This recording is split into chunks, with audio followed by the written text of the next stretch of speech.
시청자 여러분 안녕하십니까? 뉴스포 시작합니다.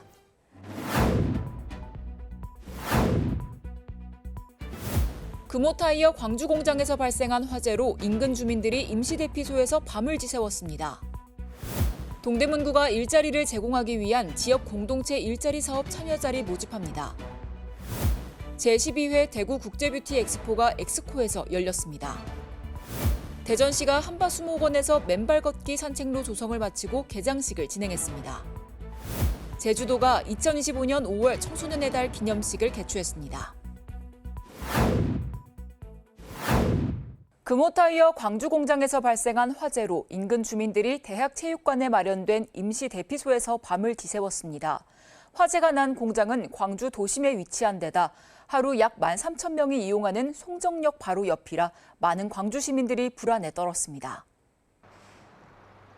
금호타이어 광주 공장 하늘을 뒤덮은 검은 연기. 바람과 함께 매캐한 냄새가 아파트와 주택가로 퍼지자 주민 200여 명은 임시 대피소가 마련된 대학 체육관으로 긴급 대피했습니다. 금호타이 앞쪽에 있기 때문에 굉장히 매캐한 냄새가 있어서 지금 상태는 매캐한 냄새 때문에 약간 좀 어지러운 그 상태이고요. 부랴부랴 집 밖으로 나오느라 옷을 챙기지 못한 주민들은 불편함을 호소하기도 했습니다. 옷 안 갖고 오고 여기 추리닝 들었다 그래요. 옷은 입는 자만 왔지. 옷을 이대로 왔은 게 저녁에 잘 때 걸로 입든가 그냥 이대로 자든가. 화재가 난 공장은 광주 도심에 위치한 터라 시민들의 불안감은 더 컸습니다. 처음에는 팡팡 소리가 났었어요. 엄청 소리가 나가지고 혹시 뭐 가스가 터지나 싶어서 이제 그렇게 저기를 했었고. 폭발음같이 구름이 올라가는데 어마어마하죠. 구름만 먹구름만 봐도 그냥 아주 저 공기를 마시면 그냥 어쩔까 그냥 그런 생각이 들더라고. 지난 1974년 준공된 금호타이어 광주 공장은 KTX 광주 송정역을 비롯해 아파트와 상가들과도 인접해 최근에는 이전을 추진 중이었습니다. KBC 강동일입니다. 수도권 소식입니다. 동대문구가 일자리를 제공하기 위한 지역 공동체 일자리 사업 참여자를 모집합니다. 동대문구가 2025년 하반기 지역공동체 일자리 사업 참여자 21명을 모집합니다. 모집 기간은 5월 12일부터 23일까지며 신청은 주소지 관할 동주민센터에서 가능합니다. 모집 분야는 우산수리센터, 칼갈이 등 7개 사업이며 선발된 참여자는 7월 1일부터 10월 31일까지 주 5일 하루 3시간 또는 6시간씩 근무합니다. 임금은 시간당 만 30원의 2025년 최저임금이 적용됩니다. 신청 대상은 동대문구 거주 18세 이상 근로 가능자로 기준 중위소득 70% 이하면서 재산이 4억 원 이하인 가구의 구성원입니다. 최종 합격자는 6월 24일 개별 통보되며 자세한 내용은 동대문구청 누리집 또는 청년정책고용과로 문의하면 됩니다. 동대문구는 어르신의 건강한 노후를 위해 전문 의료진이 직접 가정을 찾아가는 건강관리 서비스를 시작합니다. 동대문구가 건강장수센터 방문 건강관리 서비스를 본격 추진합니다. 이 서비스는 건강관리가 필요한 어르신의 가정을 의사, 간호사, 영양사 등 전문가들이 직접 방문해 맞춤형 건강관리를 제공하는 내용입니다. 혈압, 혈당 측정, 영양 근력 평가, 치매 예방 검사 등 종합적인 건강평가와 상담을 통해 개인별 건강관리 계획을 수립하고 3개월간 지속적인 관리를 제공합니다. 구는 서울시 공모사업에 선정돼 해당 서비스를 체계적으로 추진하게 됐으며 1권역은 보건소에서 2권역은 7월 개소 예정인 이문동 건강증진센터에서 운영됩니다. 서비스 신청은 동대문구 보건소 건강장수팀으로 전화 신청하면 됩니다. 마포구가 와우 근린공원에 맨발 황토길 3단장을 마치고 개장했습니다. 마포구가 창전동에 위치한 와우 근린공원에 맨발 황토길을 조성했습니다. 황토길 폭은 2m 이상으로 친구나 가족과 나란히 걸으며 건강도 챙기고 대화도 나눌 수 있는 여유로운 공간으로 만들었습니다. 아울러 주택가 근처에는 소음을 줄이기 위해 세족장을, 떨어진 지점엔 에어건을 설치해 불편함 없이 이용할 수 있도록 준비했습니다. 또 황토 보관함도 마련돼 있어 필요할 때마다 자유롭게 황토를 사용할 수 있습니다. 한편 마포구는 2024년부터 맨발 황토길을 적극 조성해왔으며 도화동 쉼터, 토정 나들목, 서윤복 쉼터, 부엉이 근린공원, 토정공원에 이어 이번에 개장한 와우 근린공원까지 총 6곳의 황토길을 만들었습니다.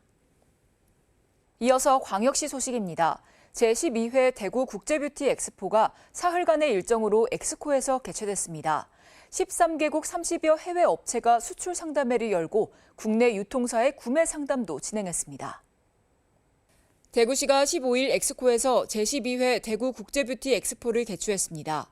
이번 박람회에는 화장품, 뷰티 디바이스, 네일, 헤어 등 뷰티 관련 사업 140개사가 참여해 200여 개 부스를 운영했습니다. 특히 IT 기술에 접목한 뷰티 디바이스, 피부 분석 결과에 따른 맞춤형 화장품 등을 소개했습니다. 이어 올해는 수출 상담회 참가 기업들의 해외 수출 판로 확대를 위해 중국, 베트남 등을 비롯해 미국, 일본 등 해외 바이어도 초청했습니다. 또 올해 처음 선보이는 뷰티 플레이그라운드에선 참가 업체들의 뷰티 제품을 직접 체험해 볼 수 있도록 준비했습니다. 대구시가 영남권 최초의 데이터 안심구역 지역 거점으로 최종 선정됐습니다. 데이터 안심구역은 누구나 안전하게 데이터를 분석, 활용할 수 있도록 데이터 산업법 제11조 및 같은 법 시행령 제12조에 따라 지정된 건물 또는 시설입니다. 과학기술정보통신부가 이번에 데이터 안심구역으로 지정한 장소는 대구 수성구 알파시티 내 대구 스마트시티 센터 6층이며 지정 운영기관은 경북대학교 첨단정보통신융합산업기술원입니다. 이를 통해 대구시는 물리적, 관리적, 기술적 보안 대책을 갖춰 고수요, 고품질의 미개방 데이터를 안전하게 분석할 수 있는 환경을 제공할 예정입니다. 아울러 지역 내 기업, 연구자, 시민이 함께 참여할 수 있는 데이터 활용 지역 거점으로의 기반을 마련해 5월 중 대구 데이터 안심구역 이용 지원 사업도 공고할 예정입니다. 대전시가 한밭수목원에서 맨발 걷기 산책로 조성을 마치고 개장식을 진행했습니다. 한밭수목원 맨발 걷기 산책로는 기존 산책로와 분리해 수목원 서원 경계를 따라 친환경적인 황토길과 마사토길로 조성됐으며 길이는 1.5km입니다. 체족장과 신발장 등 다양한 부대 시설도 설치해 시민이 자연 속에서 쾌적하게 맨발 걷기를 즐길 수 있도록 준비했습니다. 한편 맨발 걷기는 발바닥 근육과 신경을 자극해 혈액순환을 촉진하고 자연 치유 효과 등 다양한 건강 증진 효과가 있어 큰 인기를 끌고 있습니다. 계속해서 강원도 소식입니다. 횡성군이 농약 안전성 분석, 가축 분뇨, 부숙도 검사 등 과학 영농 분석 업무를 담당할 친환경 농업관리센터 구축을 본격화합니다. 횡성군 농업기술센터가 추진하는 이번 사업은 지난 2023년 친환경 청정 사업에 선정된 것으로 오는 2027년 12월 완공을 목표로 현재 기본 및 실시 설계를 진행하고 있습니다. 개소 시 분석 결과를 바탕으로 비료, 농약 사용 저감을 위한 친환경 농업 기술 보급 관련 교육을 확대해 지속 가능한 농업, 한강 수계 연계 하천 유입, 비점 오염원 20% 저감 등에 기여할 것으로 전망됩니다. 횡성군 농업기술센터는 2026년 친환경 청정 사업으로 한강 수계기금 15억 원을 확보함에 따라 친환경 농업관리센터 구축 사업을 원활히 추진하는 한편 수질 환경 보전과 친환경 농업기술 보급에 의한 농업인 소득 창출 등을 기대하고 있습니다. 횡성군 보건소가 스마트폰 앱과 디지털 기기를 활용한 2025년 모바일 헬스케어 사업 대상자를 모집합니다. 모바일 헬스케어 서비스는 영양사, 운동 전문가, 간호사 등 보건소 전문가가 일상 속 건강생활 실천을 돕기 위해 온라인으로 이용자의 생활 습관을 파악해 맞춤형 건강관리 상담을 제공하는 서비스입니다. 모집 대상은 만 19세 이상 스마트폰 사용 가능자로 건강에 관심 있는 주민은 누구나 신청할 수 있으며 60명 선착순으로 접수합니다. 참여자는 건강검진 후 개인별 건강 위험 요인을 분석해 맞춤형 상담과 건강 정보를 모바일 앱을 통해 제공받게 됩니다. 또한 걸음수와 소모 칼로리를 자동 측정하는 활동량계가 지급되며 기간 중 미션을 수행하면 소정의 인센티브도 받을 수 있습니다. 신청은 전화 또는 QR코드로 하면 되고 자세한 사항은 횡성군 보건소로 문의하면 됩니다. 평창관광문화재단이 2025년 지역생활예술 지원사업 참가자를 추가 모집했습니다. 이번 사업은 지역 주민의 문화예술 활동 참여 기회를 확대하고 일상 속 생활예술 문화를 활성화하기 위해 마련된 것으로 평창군 내에서 활동 중인 문화예술 분야 아마추어 단체나 동아리를 대상으로 창작 활동 비용을 지원하는 내용입니다. 추가 모집을 통해 총 5개 내외로 단체를 선정하며 단체별로 200만 원에서 400만 원까지 지원할 계획입니다. 지원금은 공연, 전시, 교육 등 단체별 특성에 맞는 다양한 문화예술 활동에 활용할 수 있으며 재단은 5월 중순에 심사를 거쳐 선정 결과를 발표할 예정입니다. 평창군이 평창읍에 위치한 작은 영화관 해피700 평창시네마에서 2025 영화봄 힐링온 봄 영화제를 개최했습니다. 이번 영화제는 가정의 달 5월을 맞아 온 가족이 함께 즐길 수 있는 영화를 중심으로 편성돼 국민들이 일상 속에서 문화예술을 향유하고 가족 간의 정을 나눌 수 있는 기회를 제공하고자 마련됐습니다. 상영작은 총 6편으로 최근 개봉한 화제작부터 따뜻한 감동을 전하는 가족 영화까지 다양하게 편성됐습니다. 영화제 기간 동안 시네마 1관에서 총 27회차 상영이 진행되며 회차당 관람료는 1,000원으로 책정돼 누구나 부담 없이 즐길 수 있습니다. 군 관계자는 앞으로도 다양한 문화 프로그램을 통해 국민의 삶의 질 향상에 기여하겠다고 전했습니다. 이어서 충청도 소식입니다. 충청북도 보건환경연구원이 도내 대규모 축제를 대상으로 감염병 환경 검체 검사를 확대 실시합니다. 인파가 몰리는 축제 현장에서의 감염병 확산을 사전에 차단하고 도민의 건강을 보호하기 위한 선제적 대응입니다. 검사 대상은 제천 국제 한방 엑스포, 영동 세계 국악 엑스포, 괴산 빨간맛 축제, 증평 인삼골 축제 등 총 4개 축제입니다. 작년보다 감시 범위와 검사 항목을 확대했고 축제별 맞춤형 감염병 감시 체계를 도입했습니다. 검체는 축제장 내 손잡이, 관람동선 등 불특정 다수가 접촉하는 구역에서 채취하고 최신 분자 진단 기술을 활용해 신속하고 정확하게 검사할 예정입니다.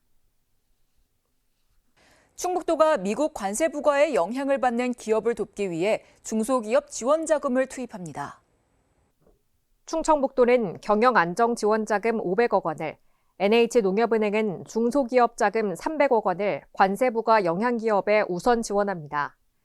특히 경영안정지원자금은 직접 영향기업뿐만 아니라 간접 영향기업까지 지원 대상에 포함해 대미수출 기업부터 산업 공급망 하단에 위치한 영세 납품사에 이르기까지 미 관세 조치에 대한 도내 기업의 타격을 최소화하기 위해 전반적인 지원에 나섭니다. 오송 제3생명과학 국가산업단지 조성 사업의 산업단지 계획이 중앙산업단지계획심의위원회 심의를 통과했습니다. 이에 따라 국가산업단지 계획의 공식적인 승인 및 고시가 이루어지면 토지 보상 절차가 시작되고 2028년 조성공사 착공에 이어 2030년 준공을 목표로 사업이 진행될 예정입니다. 오송 제3생명과학 국가산단은 오송읍 일원의 바이오 전문 산업단지를 조성하는 사업입니다. K-바이오스퀘어를 포함한 바이오 관련 산업, 학계, 연구기관, 병원 등이 연계 협력하는 국가 바이오 산업의 성장 기반 구축에 기여할 것으로 기대하고 있습니다. 보령시가 제38회 세계 금연의 날을 맞아 금연 집중 홍보 기간을 정하고 시민을 대상으로 다양한 금연 홍보 및 교육 활동을 펼칩니다. 이번 홍보 기간에는 청소년을 위한 뮤지컬 금연 교육과 등굣길 노담 캠페인을 실시하며 흡연율이 높은 성인층을 대상으로는 직장 내 금연 교육, 공공장소 금연구역 홍보와 시민 참여형 이벤트를 진행합니다. 창작 뮤지컬 전문 극단이 진행하는 흡연 예방 뮤지컬 교육은 동대 초등학교 등 4개 교가 참여합니다. 학생들이 직접 무대에 올라 함께 공연하며 흡연의 폐해와 금연의 중요성을 즐겁게 배울 수 있는 기회를 제공합니다. 한편 명천초등학교 등 13개 교 3,662명이 참여하는 등굣길 노담 캠페인에서는 학생들이 직접 참여하는 금연 OX 퀴즈와 홍보 활동을 통해 금연 인식 개선 및 간접 흡연 예방 활동을 펼칠 계획입니다. 이어서 경상도 소식입니다. 경상북도가 에이펙 2025 코리아 정상회의를 위해 힘을 모았습니다. NH농협은행 경북본부는 16일 경북도청에서 이철우 경북도지사, 최진수 농협중앙회 경북본부장이 참석한 가운데 에이펙 2025 코리아 정상회의 및 한식대전의 성공 개최를 위한 기부금 15억 원을 전달했습니다.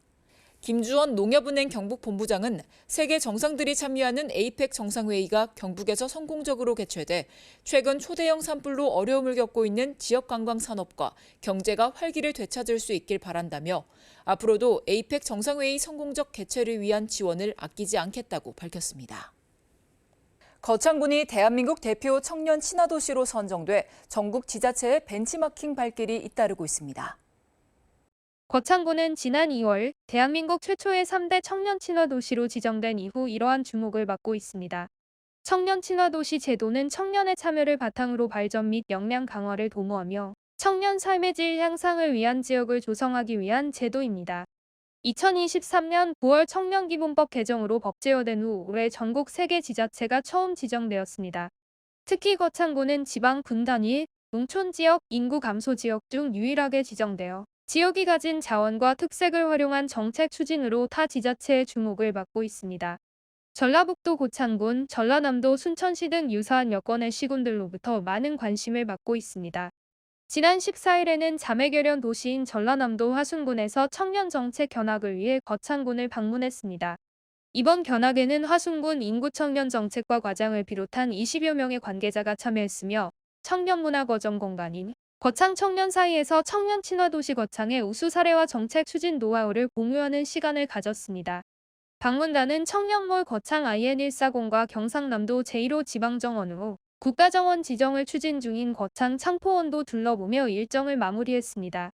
구인모 거창군수는 방문단에게 감사를 표하며 지자체 간 우호 협력을 바탕으로 좋은 정책 사례를 공유할 수 있어서 뜻깊게 생각한다고 말했습니다.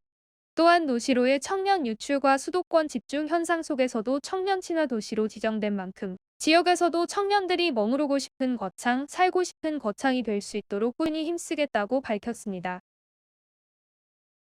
이어서 광주 전남 소식입니다. 1980년 5월 광주의 아픔과 진실을 마주할 수 있는 인문투어 소년의 길이 선보입니다. 제45주년 5.18 기념일을 맞아 광주시가 소설 소년이 온다 속 주요 장소들을 하나로 엮어 문학과 역사를 공유할 수 있게 순례길을 만들었습니다. 광주 도심 한복판을 지키고 있는 전일빌딩 245. 80년 5.18 민주화운동 당시 총탄 자국이 선명한 이곳에는 시민 518명이 손글씨로 옮긴 한강 작가의 문장이 가득합니다. 문학과 민주주의가 만나는 공간으로 다시 태어난 겁니다. 한강 작가의 소설 소년이 온다에서 영감을 얻은 광주시가 인문 투어 프로그램 소년의 길을 마련했습니다. 소설 속 주인공 동호가 경험한 역사적 사건과 장소를 따라가며 5.18의 의미와 소설의 주제의식을 함께 느낄 수 있습니다. 투어를 통해서 그때 우리는 이런 생각을 했었구나. 우리 광주 시민들은 이렇게 대처를 했었고 광주 공동체는 이렇게 했었구나. 또 그럼 앞으로는 우리가 어떻게 해야지. 이런 이야기를 전해주는. 오는 17일부터 시작되는 이 프로그램은 연말까지 2개의 테마 코스로 매주 토요일 오전과 오후 2차례 운영됩니다. 첫 번째 코스 소년이 걸었던 길은 5.18 민주화 운동기록관부터 광주 YMCA, 옛 적십자병원, 국립아시아문화전당, 상무관과 옛 전남도청, 5.18 민주광장, 전일빌딩 245로 이어집니다. 두 번째로 작가가 걸었던 길은 전남대학교, 중흥도서관, 효동초등학교, 골목길 문화사랑방 등 작가 한강의 어린 시절 기억이 담긴 공간들을 따라 이어집니다. 소설 속에 나왔던 그런 분수대라던가 아니면 여기 전일빌딩 그런 데를 이제 돌아다니면서 광주에서 어떤 일이 있었는지 지금 자세히 다시 되새겨보고 있어요. 어머니가 자신의 아들을 잃었을 때 슬프게 울부짖으면서 아들을 찾는 모습이 제일 기억에 남았습니다. 실제로 아들을 잃으신 분들도 있고 부모를 잃으신 분들도 있고 그래가지고 많이 기억에 남고. 한강 작가의 문학과 5.18의 기억을 따라 걷는 소년의 길. 5월의 소년과 함께 걷는 길에서 광주의 5월이 여전히 우리 곁에 살아있음을 느낄 수 있습니다. KBC 신민지입니다. 광주시가 5.18 정신의 헌법 전문 수록뿐 아니라 5.18 사적지의 보존과 활용을 국가가 주도해야 한다고 강조하고 있습니다. 5월 정신의 계승이 화두로 떠오른 만큼 그동안 정부가 지원을 외면했던 5.18 사적지를 역사 클러스터로 조성해야 한다는 주장입니다. 민족 민주열사 묘역으로 알려진 망월동 5.18 구묘지입니다. 5.18 당시 청소차와 수레 등으로 옮겨진 희생자들이 처음 묻혔던 장소로 역사적 의미가 큰 곳입니다. 광주시는 5.18 구묘지를 정부가 민주공원으로 조성하는 사업을 대선 공약에 반영해달라고 각 당에 요청했습니다. 한강 작가가 세계 속에 널리 알린 5.18의 상징적 장소인 5.18 구묘역을 민주공원으로 새롭게 조성하겠습니다. 그동안 5.18에 대한 정부 지원은 피해자와 유족에 대한 지원이 대부분이었고 기념사업 역시 행사 위주로 지원됐습니다. 사적지 보존과 활용을 위한 지원은 이루어지지 않다 보니 상당수 사적지가 방치되기도 했습니다. 이 때문에 광주시는 5.18 주요 사적지를 정부가 나서 5.18 역사 클러스터로 조성해달라고 요청하고 있습니다. 5.18 구묘지뿐 아니라 옛 광주 적십자병원, 옛 광주교도소 등이 그 대상입니다. 5.18 당시 계엄군의 총칼에 다친 시민들이 치료받고 자발적인 헌혈이 이루어졌던 옛 광주 적십자병원은 미래 세대에게 광주 정신을 전하는 공간으로 조성한다는 구상입니다. 옛 광주교도소와 옛 국군 광주병원, 505 보안부대 옛터 등에는 대한민국 역사박물관을 유치하거나 국가폭력의 실상을 알리는 공간으로 만드는 안을 고민하고 있습니다. 이 많은 사적지들의 사회적 합의를 통해서 그 역사성과 상징성에 맞게 5.18 사적지를 잘 보존하고 활용할 수 있도록 하겠습니다. 지난해 비상계엄과 한강 작가의 노벨문학상 수상을 계기로 어느 때보다 5월 광주가 주목받고 있는 만큼 5월 정신 계승에 정부가 적극 나서야 한다는 목소리가 커지고 있습니다. KBC 정경원입니다. 특별자치도 소식입니다. 제주도가 청소년이 주인공이 되는 특별한 축제 2025년 5월 청소년의 달 기념식을 개최했습니다. 청소년의 달 기념식은 청소년의 자주성과 주인의식을 높이고 사회 전체가 청소년 육성에 참여하는 분위기를 조성하기 위해 마련됐습니다. 제주 청소년 활동진흥센터가 주관한 이날 기념식은 제주 청소년들로 구성된 동아리 회원들의 댄스 공연을 시작으로 청소년 헌장 낭독, 청소년 육성 유공자 포상, 자랑스러운 청소년상 시상식 순으로 진행됐습니다. 이외에도 가정박 청소년 자립지원 북콘서트, 심리카페, 플리마켓, 덕후 생활존, 포토존 등의 부대 행사가 운영됐습니다. 오영훈 지사는 제주 청소년들을 위해 제주도정은 교육청과 함께 학교 안과 학교 밖, 지역사회의 경계를 넘나들며 다양한 지원 사업을 확대해 나가겠다고 강조했습니다.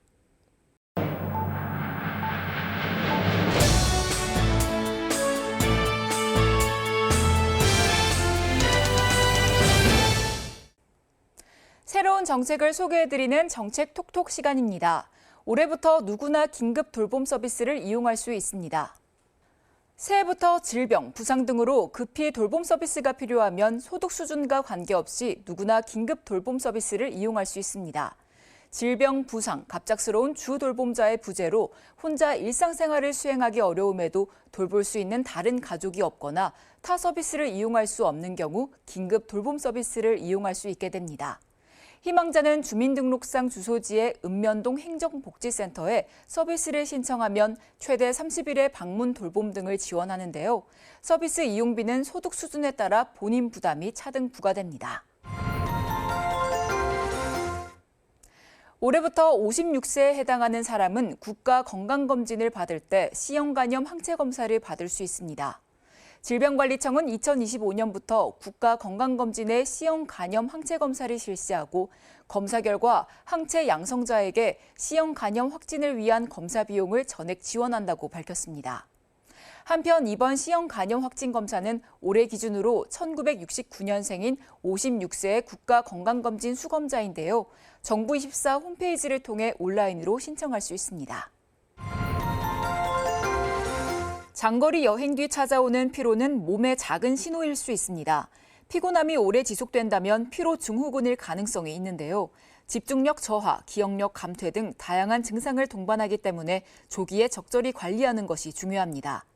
만성 피로에서 벗어나기 위해서는 균형 잡힌 식사를 통해 적절한 양의 비타민과 무기질을 체내에 공급하는 것이 무엇보다 중요합니다. 또 수면의 질을 개선하는 것도 피로를 줄이는 데 도움이 된다는 점 기억하시기 바랍니다. 뉴스 마칩니다. 시청해주신 여러분 고맙습니다.